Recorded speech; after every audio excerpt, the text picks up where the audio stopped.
നാം ജനിച്ച കുടുംബമാണ് പ്രധാനം, അതെ. തൻ്റെ കുലധർമ്മമാണ് പ്രധാനം. ജീവനോടെയുള്ള ഒരാളുടെ മനുഷ്യ ശരീരത്തിൽ 21,600 പ്രാവശ്യം ശ്വാസോച്ഛ്വാസ പ്രക്രിയ നടക്കുന്നതിനെയാണ് അജപാം ജപം അല്ലെങ്കിൽ സോഹം എന്ന മന്ത്രമായിട്ട് കണക്ക് കൂട്ടുന്നത്. 4 യുഗങ്ങളിലൂടെയും ഈ വക കാര്യങ്ങൾ ഉണ്ടെങ്കിലും ദേവഋണവും ഋഷിഋണവും പിതൃക്കളുടെ ഋണവും ഒരിക്കലും തീരുന്നില്ല. അതുവരെയുള്ളതായ ജന്മത്തിൽ ആരൊക്കെ ഉണ്ടായിരുന്നോ അവരെല്ലാവർക്കും തർപ്പണം ചെയ്യണം. അവസാനം നമുക്കും തർപ്പണം ചെയ്യണം. സാക്ഷാൽ മഹാദേവൻ പാർവതീദേവിക്ക് കൊടുത്ത ശരനൂൽ പാർവതീദേവി ഒരുപാട് സിദ്ധന്മാർക്ക് കൊടുത്തു.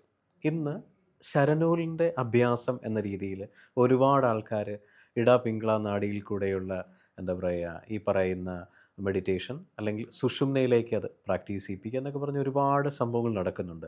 എന്താണ് ശരിക്കും ശരനൂൽ? അത് സാധാരണ ഒരു വ്യക്തിക്ക് ഷഡാധാര ചക്രങ്ങളെ ഉണർത്താൻ ഈ ശരനൂൽ വഴി കഴിയുമോ? ഒന്ന് പറയാമോ?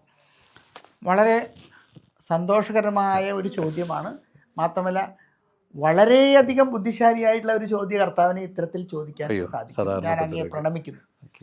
ഇതിൽ നമ്മൾ എപ്പോഴും ചിന്തിക്കേണ്ടതായ മനുഷ്യ ശരീരത്തിൻ്റെ അവസ്ഥയിൽ നാം ഏറ്റവും കൂടുതൽ പഠിക്കേണ്ടതും നമ്മളുടെ ശരീരത്തെക്കുറിച്ചാണ്.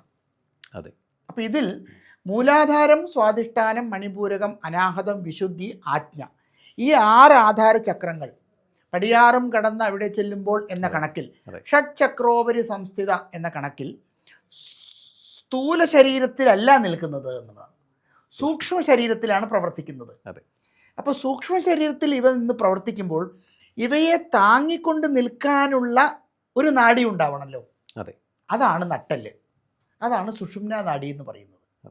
അപ്പം നട്ടെല്ലായ സുഷുമ്നാ നാഡിയിൽ ഈ ജീവനെ നിലനിർത്തുന്നതായ ഒരു നാഡി മുകളിലേക്ക് ശ്വാസോച്ഛ്വാസത്തെ കൊണ്ടുപോകുന്നു, താഴേക്കും ശ്വാസോച്ഛ്വാസത്തെ കൊണ്ടുവരുന്നു.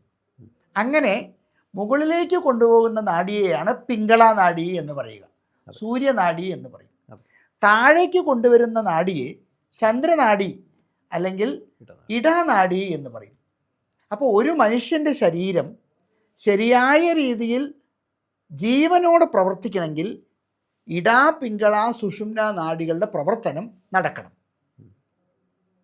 ഇത് നടക്കുന്ന സമയത്ത് മനുഷ്യ ശരീരത്തിൻ്റെ ഉള്ളിൽ ഒരു ദിവസം 24 മണിക്കൂറിൽ 21,600 എന്ന കണക്കിൽ ഓട്ടോമാറ്റിക്കായിട്ട് 10,800 ഒരു സൈഡിൽ, 10,800 മറ്റൊരു സൈഡിൽ ഒരു ഉൽപ്പാദന പ്രക്രിയയിൽ ഒരു ശബ്ദ ഉൽപ്പാദനം ഉണ്ടാവും. ഈ ശബ്ദത്തിൻ്റെ ഏകദേശമായ ഒരു മോഡിഫൈഡ് സ്വരൂപമാണ് സഹ ഹം, സഹ ഹം, സോഹം എന്നത്.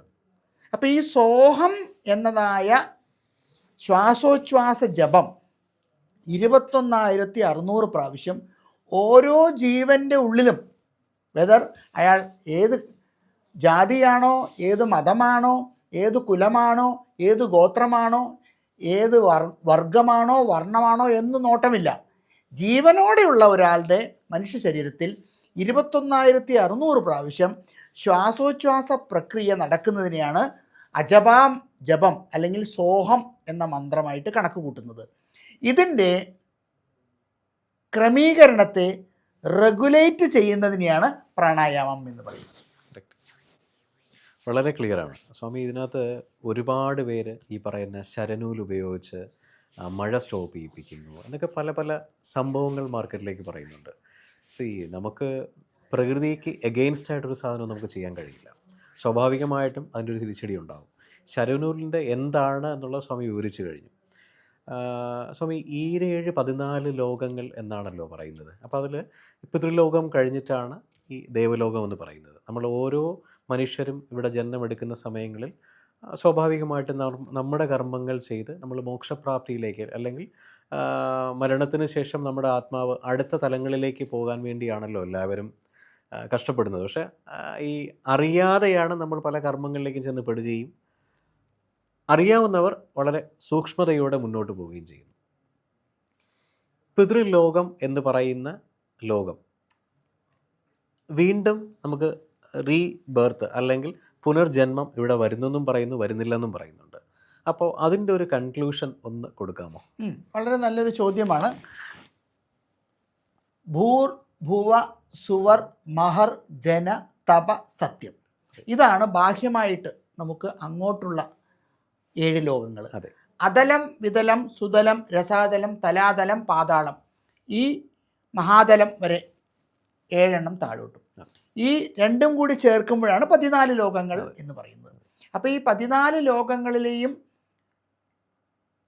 പ്രിമോർഡിയൽ ഊർജം ആരാണോ ഇതിൻ്റെ മൊത്തം സൃഷ്ടിസ്ഥിതി സംഹാരം തിരോധാനം അനുഗ്രഹം എന്ന പഞ്ചപ്രക്രിയകളെ ക്രമീകരിക്കുന്നത്, അതിനെയാണ് ശരിക്കും പറഞ്ഞാൽ പരാശക്തി, ആദിപരാശക്തി എന്ന് പറയുന്നത്.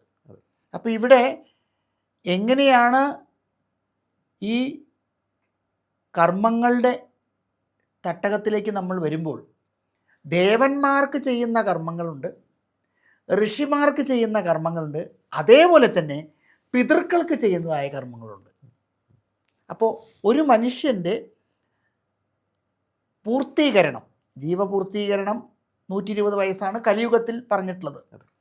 മറിച്ച് ശ്രീകൃഷ്ണ പരമാത്മാവിൻ്റെ ഉണ്ടായിരുന്ന യുഗമാണെങ്കിൽ 240 വയസ്സായിരുന്നു.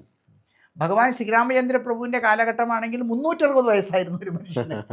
അതിനു മുൻപുള്ള കൃതയുഗം എന്ന് പറയുന്നത് 480 വയസ്സായിരുന്നു ഒരാളുടെ ആയുസ്. മനസ്സിലായി? അപ്പോൾ ഈ 4 യുഗങ്ങളിലൂടെയും ഈ വക കാര്യങ്ങൾ ഉണ്ടെങ്കിലും ദേവഋണവും ഋഷി ഋണവും പിതൃക്കളുടെ ഋണവും ഒരിക്കലും തീരുന്നില്ല എന്നതാണ്. അപ്പോൾ പിതൃക്കൾക്കുള്ള കർമ്മങ്ങൾ എന്തായാലും ചെയ്യണം, ദേവന്മാർക്കുള്ള കർമ്മങ്ങളും ചെയ്യണം, ഋഷിമാരുടെ കർമ്മവും ചെയ്യണം.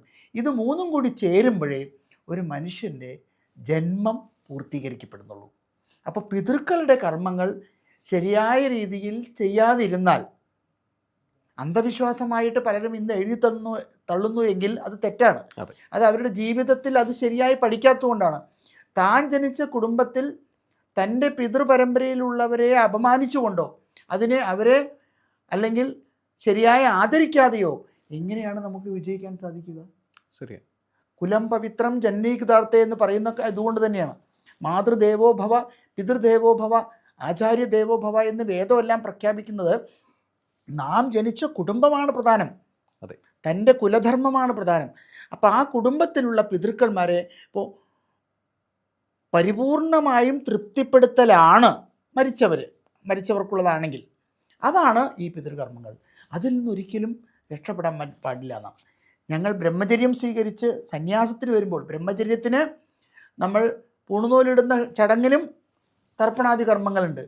സന്യാസത്തിന് വരുന്ന സമയത്ത് നമ്മളുടെ അതുവരെയുള്ളതായ ജന്മത്തിൽ ആരൊക്കെ ഉണ്ടായിരുന്നോ അവരെല്ലാവർക്കും തർപ്പണം ചെയ്യണം. അവസാനം നമുക്കും തർപ്പണം ചെയ്യണം. എന്നിട്ടാണ് പുതിയൊരു സന്യാസി അവിടെ ജനിക്കുന്നത്. അപ്പോൾ പിതൃകർമ്മങ്ങൾ എന്നുള്ളത് ഒരു ബ്രഹ്മാണ്ടത്തിലെ ഒരു സെക്ഷനാണ്. അപ്പോൾ ആ സെക്ഷൻ ഒരിക്കലും നോൺ ആക്റ്റീവ് ആകുന്ന പ്രശ്നമേ ഇല്ല. അപ്പോൾ ദേവകർമ്മങ്ങൾ എങ്ങനെയാണോ, ഋഷിമാരുടെ തപസ്സും അനുഷ്ഠാനവും കൊണ്ട് എങ്ങനെയാണോ നിങ്ങളെ അനുകരിക്കുന്നത്, അതേപോലെ നിങ്ങൾ ജനിച്ച കുടുംബത്തിൽ നിങ്ങളുടെ പൂർവികരായിട്ടുള്ള എല്ലാവരെയും നിങ്ങളെ അനുഗ്രഹിക്കണം. അതിന് അവരെ തൃപ്തിപ്പെടുത്താവുന്നതായ കർമ്മങ്ങൾ ചെയ്യണം. വളരെ സന്തോഷം. അത് എല്ലാവർക്കും അറിയേണ്ട ഏറ്റവും വലിയൊരു ഡൗട്ടായിരുന്നു എന്ന് എനിക്ക് തോന്നുന്നു. സന്തോഷം. നല്ല രീതിയിലുള്ളൊരു എക്സ്പ്ലനേഷനാണ് സ്വാമി കൊടുത്തത്. വളരെ സന്തോഷം.